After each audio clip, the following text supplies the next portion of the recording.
Hello दोस्तों, स्वागत है आप सभी का महादेव आर्ट स्टूडियो में। तो बहुत जल्द गणेश चतुर्थी आने वाली है, तो हम ये वाले गणेश जी की मूर्ति बनाना सीखेंगे। अगर आप भी इस प्रकार मूर्ति बनाना सीखना चाहते हो तो इस वीडियो को अंत तक देखते रहिए बिना स्किप किए। चलिए वीडियो को शुरू करते हैं। अगर आपको ये वीडियो पसंद आए तो इस वीडियो को एक लाइक कर देना। अगर आप मेरे चैनल पर नए हो तो चैनल को सब्सक्राइब कर देना, बेल आइकन को प्रेस कर देना ताकि और आगे आने वाली वीडियो की नोटिफिकेशन आपको मिलती रहे। आगे हम और अलग अलग डिज़ाइन में गणेश जी की मूर्ति बनाना सीखेंगे।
दोस्तों देखिए हमारे गणेश जी की मूर्ति बनकर तैयार हो गई है।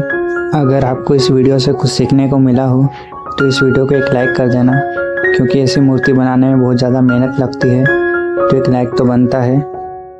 सेकेंड पार्ट में हम इन्हें कलर और डेकोरेट करना सीखेंगे, तो वीडियो भी आप ज़रूर देखिएगा। आप इस चैनल पर बने रहिए, हम आगे और ऐसे नए नए डिज़ाइन में गणेश जी की मूर्ति बनाएंगे। इसके लिए चैनल को सब्सक्राइब कर लीजिए, बेल आइकन को प्रेस कर दीजिए ताकि और आगे आने वाली वीडियो की नोटिफिकेशन आपको मिलती रहे। मिलते हैं सेकंड पार्ट में। Thanks for watching.